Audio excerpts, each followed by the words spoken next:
Don't move to Thailand until you know this. I just moved here to Bangkok a few days ago after 21 years of living in Italy. I'm not pretending to be a Thailand expert, not yet, but I've been coming here for years. And after 2 decades of Italian bureaucracy, espresso highs, and chaotic train rides, I know a thing or two about starting over abroad. So, today I want to tell you the brutal truths about moving to Thailand, the stuff no one posts on Instagram, and the one thing Thailand is not. We'll come back to that later. You're getting a real look at what it's like to pack up life in Italy and start fresh in Bangkok.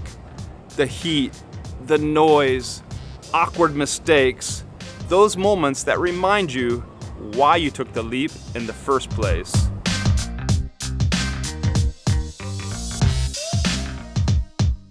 The heat is relentless. Bangkok hits you like an oven door. It's not the temperature, it's the humidity that wraps around you like a wet towel.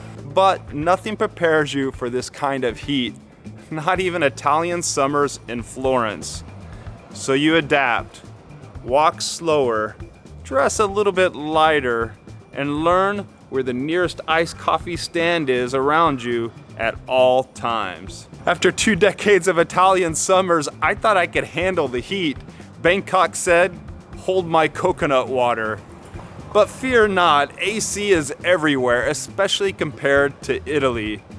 In the shopping malls, in the condo buildings, in the coffee shops.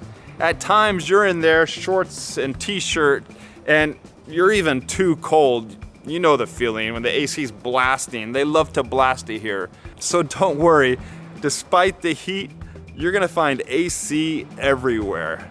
Look, just use some common sense when you're out. If you find yourself overheating, just duck into the nearest hipster coffee shop. There are plenty of those all over Bangkok.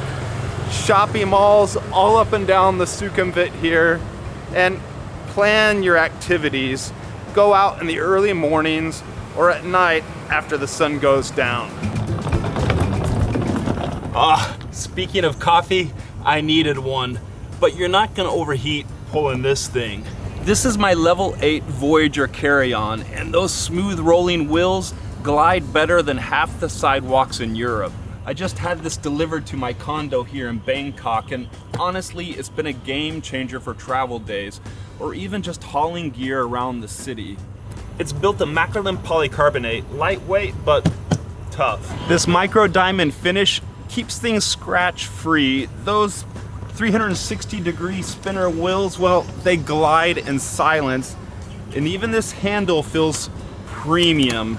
Aluminum alloy, solid and smooth. Inside you have 2 big compartments, an interior compression system to keep things tidy, a zipper area where I like to stuff my documents, passport, maps of the places I'll be visiting. Yes, I still like those paper maps. And then a wet dry compartment. If you're like me, that's perfect. If you come home from a run, soaked to the bone, and you still gotta make your flight a few hours later, well, you just jam your running gear in there, zip it up, and you're good to go. Everything about it feels sturdy and smart, like a luggage version of a business class upgrade. It moves quickly, looks clean, and doesn't fight back when you're running late for a flight. If you're ready to upgrade your travel setup, or you're just tired of wrestling with noisy luggage, check out level 8. There's a discount code down in the description. You can click on the link, go down there and check it out. Travel light and stay cool. And if your luggage rolls this smoothly, well, maybe the Bangkok heat doesn't stand a chance. I just wish it could help with the Thai bureaucracy. Bureaucracy is creative. We're living in an AI world. Everything's digital, right? Nope. Getting a visa, renting a condo, opening a bank account, it's an endless trail of paperwork on loop like the Bangkok traffic. But if you think Italian paperwork is bad, try doing it here when you're not yet familiar with the language. I mean, I'm trying to learn. I'm getting familiar with my na-nus and my ra-ruas, my sabaidi mais and my ka-tods. but I still need some time. So learn patience and humor fast and hire an agent. Back in the day when I first moved to Italy in 2004, I did it all on my own. I can still remember those countless hours I spent waiting in line at the questura with everyone else from everywhere else around the world. Questura, that's the local immigration police. This time I said forget that, I hired an agent. My time's not worth it. That way I have someone to do the stamps and take the selfies for me. Oh yeah, Vespa baby. Woohoo! Little bit of Italy and Thailand. In Italy, you need 10 stamps on every document to make it official. 10 francobolli. In Thailand, 10 selfies and a tenth of the time. Comment down below, home tour, if you'd like to see a home tour of my new place in Bangkok, the ins and outs of it, what you get for your money, and how it stacks up to my former place in Florence.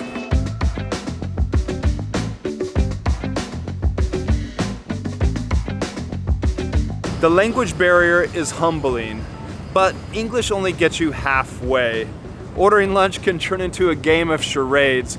The first time I tried to order no spice, my ped, I got enough chilies to melt a marathon runner. I'm a half marathon runner, what are you? So I'm learning Thai slowly, even practicing while I'm out running. In Italian, it's senza zucchero per favore, no sugar please. In Thai, mai sai nom tan, krap. Even a simple kapung krap gets you a smile and earns you respect. That's saying thank you. Making the effort, whether you're in Thailand or any country you're visiting, gets general appreciation from the local citizens, and if you mess up, they just laugh along with you.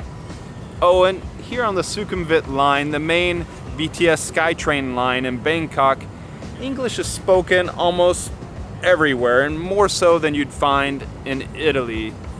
In the tourist zones in Bangkok and anywhere around Thailand, you can get by with English, but once you wander your way outside those zones, which I suggest you do, English is not spoken as much, and you feel like a newborn again.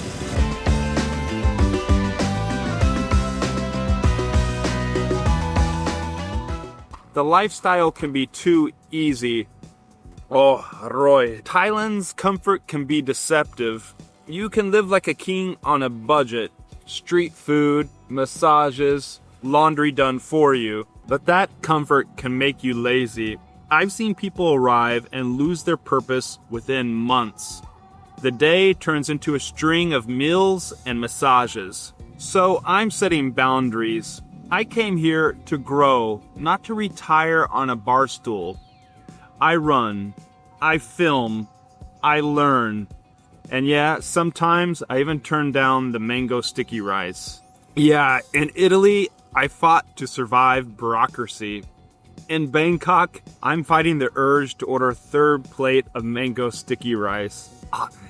Let me know down in the comments, what's your favorite Thai food plate? I want to tell you a story about the security guard at the building where I'm staying, Lek. I've been staying at this apartment building over and over for the past few years. Every time I come back, Lek remembers me. Nan, the receptionist, remembers me. Lek is so sweet, an Arsenal Football Club fan. Every time he sees me coming, he grabs my groceries, my 6-pack of water out of my hands and helps me to the elevator, pushes the button, and takes them up to my room for me. It's that type of kindness, respect, the why. And it's moments like that that reminds me why Thailand hooks you. You'll miss the familiar, but that's the point. But Italy spoiled me. The architecture, the slow dinners, friends who argue louder than the traffic. There's a romance to it that you can't replicate here in Thailand, and maybe you wouldn't want to anyway. Italy taught me patience. Thailand, it's teaching me flexibility, and both test your sanity in different ways. This move is a trade. Nostalgia for possibility. I honestly miss the sounds of espresso cups clinking in the early mornings downstairs from Bar d'Angelo in Florence. But now I wake up to the BTS SkyTrain roaring above and street food vendors setting up down below. It's chaos, but a new kind of music. And if you like the music you're hearing, the video so far, do me a favor, click the thumbs up, the like button right down below. Also, while you're down there, make sure you're subscribed. Click the button right there. That way you're not gonna miss out on any of my upcoming videos on Bangkok and traveling the world. And you're helping me grow the channel, get these videos out to a much wider audience. Thank you. Oh, or should I say, kapung krap. Check this out. Now I have to thank my friend Nick for showing me this a couple of years ago up here at the top of M Quartier. Just a little jungle on the top of a mall that gives you paradise views like this. Skyscrapers, all of Bangkok below. Do you remember earlier when I said that Thailand isn't what you think? Well, it's not a shortcut to paradise. It's a mirror. It shows you exactly who you are when life gets too easy and no one's watching. We covered a lot about what it really means to move abroad. The highs, the chaos, those unexpected quiet moments that make you question everything. But before all of this, before Bangkok, before the new chapter, there was Italy.